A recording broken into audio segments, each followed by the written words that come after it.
ได้ม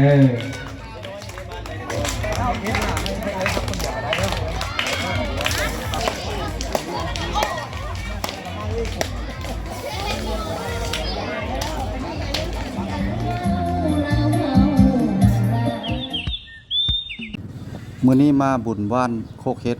มาทอดผ้าป่าเนาะอันนี้เป็นบ้านนามาราชพี่น้องบ้านนามาราชเมืองตะแคกแขกขมวนเฮาเนาะ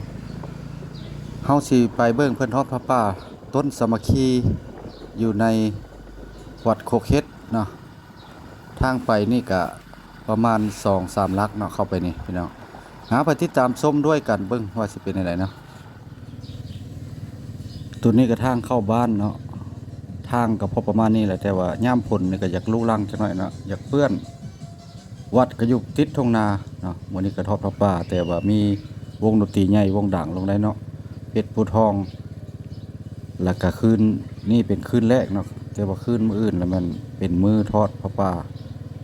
มื้อนี้เราไปติดตามเบิ่งสิมีนางเต้นนางรำเนาะเขามาเต้นนักเรียนเนาะศิลปะลาวมาเต้นนักเรียนไปติดตามเบิ่งว่าสิมีสำใดแน่เนาะ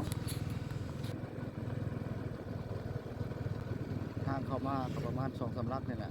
จากทางเข้ามาจาก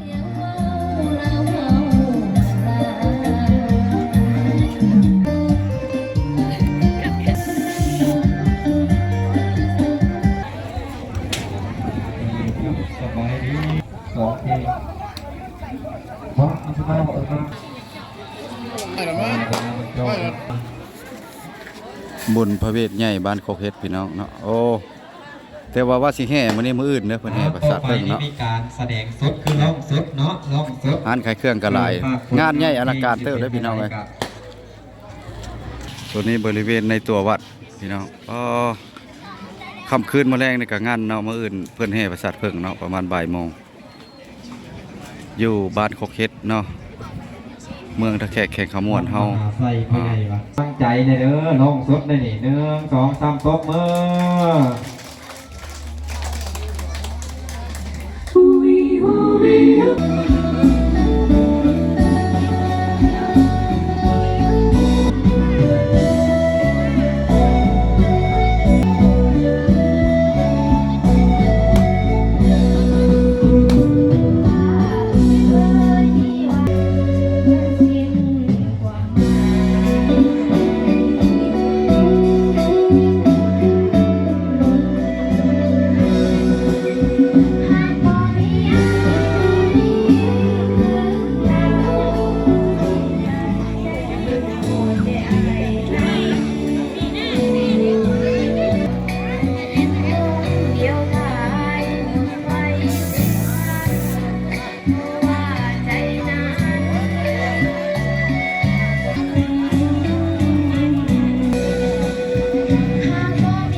น้องมีของเขานักร้อง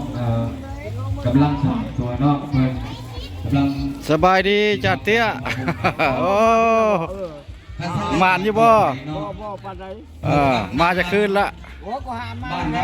ก็หามานี่เนาะมาในบทเพลงทั้งกับทั้ง3เนาะเป็นเพลงที่1เนาะเพลงที่2ภูมิใจที่เกิดเป็นคนลาวให้เบิ่งบริเวณเดินวัดเนาะเลาะเบิ่ง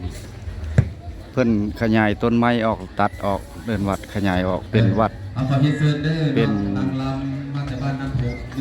ทอดพระป่าเนาะทอดพระป่าหรือว่าทอดกฐินเนาะอยู่วัดโคกเฮ็ดเฮาเมื่อแรกนี่คือว่าขับงานเนาะมีการขับงานมีวงดนตรีวงใหญ่มาลงเนาะ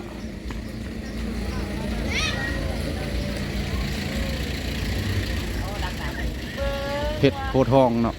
เพชรภูทองวงดนตรีเพชรภูทองพี่น้องอย่าลืมอย่าพลาดเนาะที่ว่าบ้านโคกเฮ็ดเฮาในค่ำคืนมื้อแรง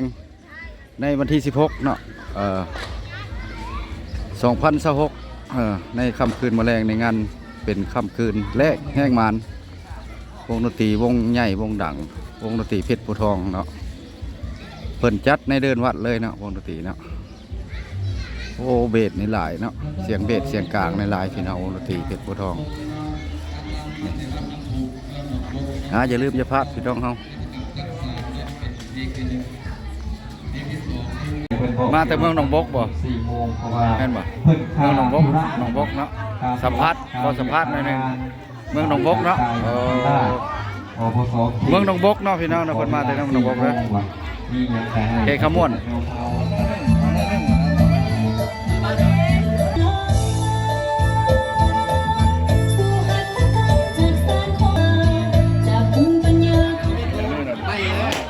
นางลำเพิ่นมาแต่น้ำพุสั้นๆเนาะตัวแค่บ้านน้ำพุเมืองหนองบกแล้วก็บ้านยังปลูกเนาะขอเชิญเนาะตัวแทน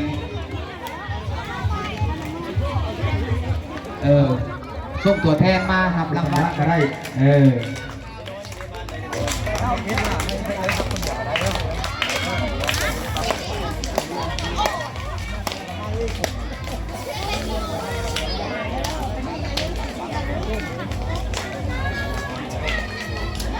เอาตัวมืออีกเท่านึงเนาะ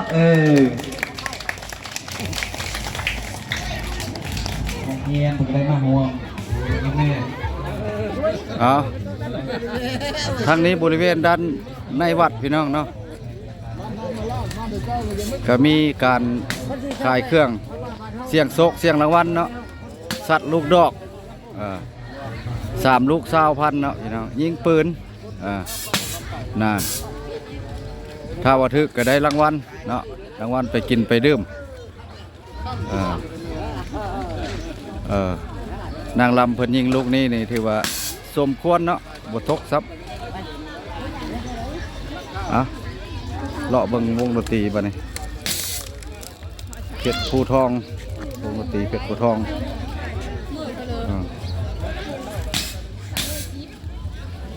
ในค่ำคืนแมลงนี้ก็ได้มีการขับงานในบ้านโคกเฮ็ดเฮาเนาะก็คือบุญพระเวทหรือว่าพระป่าใหญ่เนาะที่ว่าบ่เคยจัดก่อนกันมาเนาะเริ่มตอนแรกท่านผู้ชมอย่าลืมอย่าพลาดยังจัดกะเกี่ยมต่อฟืนต่อไฟนำมาแรงในเป็นค่ำคืนแรกแห่งมานจัดโต๊ะจัดตั้งเนาะว่าประเพณีบุญใหญ่บุญทอดพระป่าหรือทอดกฐินนี่ก็ได้กสิงานสมควรเนาะพี่น้องเพราะว่ามาเมืองหนองบกเนาะแต่ละแขวงเรามาเสียงโศกหรือว่าบ้านหนึ่งนะ2 ล้านกีบเนาะเพิ่นใส่ซองเนาะทอดกฐินพระป่าตัวนี้ก็บ้านหนึ่งก็ตก2 ล้านกีบเพิ่นใส่ซองนี่เพชรภูทองปลายบักใหญ่เนี่ยเนาะวงใหญ่วงดังพี่น้องซิมกับซิมบักงามเนาะซิมบักใหญ่พี่น้องตัวนี้บริเวณด้านหลังวัดนี่แหละติดกับทุ่งนาเนาะทุ่งนาวัดติดกับทุ่งนาก็เป็นวัดหนึ่งที่ว่าเป็นวัดที่ว่าน้อยเนาะแต่ว่าเดี๋ยวนี้ก็มีการพัฒนาก็ใหญ่ขึ้นหลายเติบเนาะติดกับทุ่งนาบริเวณทางออกอันนี้เนาะทางออกทางเข้าแต่เพิ่นจัดบทศิลปะพรและจัดอยู่นอกวัดเนาะอยู่ป้ายวัดคุณทอดกฐินเนาะพระป่าสามัคคีแต่วัดบ้านโคกเฮ็ดเฮาเมืองตะแคกแขกขมอนเนาะแต่ว่ามื้ออื่นเพิ่นได้แห่เนาะมื้อนี้เพิ่นบ่ได้แห่แมลงนี่ก็ค่ำคืนเป็นค่ำคืนที่ว่างานวงดนตรีเพชรภูทองพี่น้องอย่าลืมอย่าพลาดเนาะทางด้านนอกนะถ้าว่าอยากให้เบิ่งคลิปยาวแต่ว่าติดตามทางถ้าอยากเบิ่งคลิปยาวติดตามทางช่อง YouTube เนาะพี่น้องทางนี้บริเวณด้านในวัดพี่น้องเนาะก็มีการขายเครื่องเสียงโศกเสียงรางวัลเนาะสัตว์ลูกดอก3 ลูก20,000เนาะพี่น้องยิงปืนนั่นถ้าว่าทึกก็ได้รางวัลเนาะรางวัลไปกินไปดื่มนางลำเพิ่นยิงลูกนี้นี่ถือว่าสมควรเนาะบ่ตกซับเลาะเบิ่งวงดนตรีบัดนี้เพชรภูทองวงดนตรีเพชรภูทอง